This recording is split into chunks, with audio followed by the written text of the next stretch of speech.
तो बच्चों हम लोग कॉम्बिनेशन ऑफ रेसिस्टेंस पढ़ रहे थे, जिसमें सीरीज कॉम्बिनेशन पढ़े, पैरेलल पढ़े।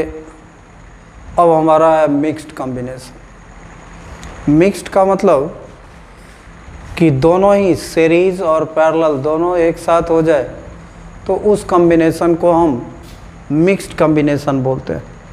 जैसे ये एग्जाम्पल तुम देखोगे तो इसमें हमारा एक सर्किट, ये करंट हमारा फ्लो किया, तो ये करंट आई, यहाँ पर आने के बाद करंट का दो डायरेक्शन हो गया, एक I1 और एक I2।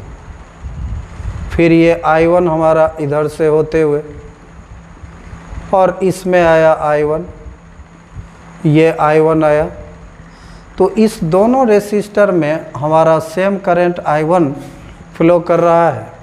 तो ये दोनों हमारा चूँकि सेम करंट है दोनों में, और पीछे तुम पढ़े हो कि सेम करंट फ्लो करेगा तो वो दोनों या तीनों सीरीज में होगा। तो इसमें लिखा हुआ है R1 and R2 are connected in series as same current is flowing through both. और R3 इस दोनों के पैरेलल हो जाएगा, क्योंकि इसमें अलग करंट इस दोनों से अलग करंट फ्लो करता है। तो जब एक ही सर्किट में हमारा दोनों तरह का कॉम्बिनेशन हो जाए, सीरीज भी और पैरेलल भी, तो इस कॉम्बिनेशन को हम लोग मिक्स्ड कॉम्बिनेशन बोलते हैं।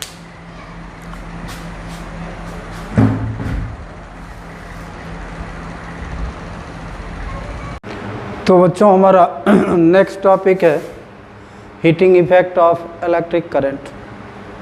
इसमें कहता है कि when electric current flows through resistant element the flowing charges suffer obstruction.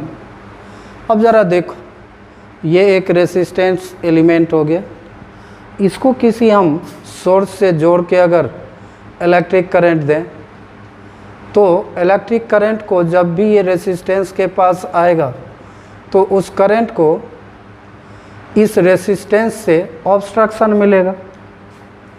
फिर भी ये करंट इसको ओवरकम करता है, पार करता है। तो इसको पार करने में उस इलेक्ट्रिक करंट को कुछ अलग से वर्क करना पड़ता है।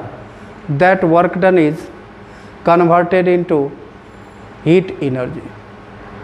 हमने कहा कि जब कोई रेसिस्टेंस कॉइल है, रेसिस्टेंस वायर है, उससे हम करंट फ्लो कराते हैं तो वो रेसिस्टेंस वायर उसके फ्लो को ऑब्स्ट्रक्ट करता है, लेकिन उस करंट जो है उसको फिर भी पार करता है, जिसमें उसको कुछ वर्क करना पड़ता है। That work done is converted into heat energy.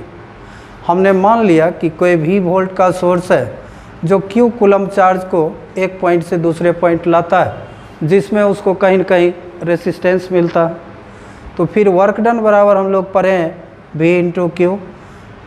Work done V को V रखे, Q हम लोग पढ़े हैं I इंटू टी, तो Q हमारा हो गया I इंटू टी। फिर ओम्स लॉ से हम पढ़े हैं V बराबर IR, तो V की जगह IR दिए और IT ये हमारा I स्क्वायर RT, ये वर्क डन हमारा I स्क्वायर RT हो गया। और तुरंत अभी हमने बताया कि ये वर्क डन ही हमारा कन्वर्ट करता है हीट एनर्जी में, तो वही हम लिखे हैं this work done is converted into heat energy, यानी कि हीट एनर्जी हमारा इसी के बराबर हो जाएगा I स्क्वायर RT। और इस फार्मूला को हम लोग बोलते हैं Joule's heating effect of current. इसमें तीन बातें तुम देख रहे हो। एक, हीट एनर्जी I स्क्वायर के डायरेक्टली प्रोपोर्शनल है, जितना ज़्यादा करंट होगा उतना ज़्यादा हीट एनर्जी होगा। दूसरा, हीट एनर्जी रेसिस्टेंस के डायरेक्टली प्रोपोर्शनल है, जितना ज़्यादा रेसिस्टेंस होगा उतना हीट एनर्जी, जितना कम रेसिस्टेंस होगा उतना कम हीट एनर्जी। और तीसरा, time, heat energy is directly proportional to time for which the current flows through it. तो ये था हमारा हीटिंग इफेक्ट ऑफ करंट, और इसका हम कुछ एप्लीकेशंस है, इसको हम लोग अगले लेक्चर में देखेंगे। Thank you.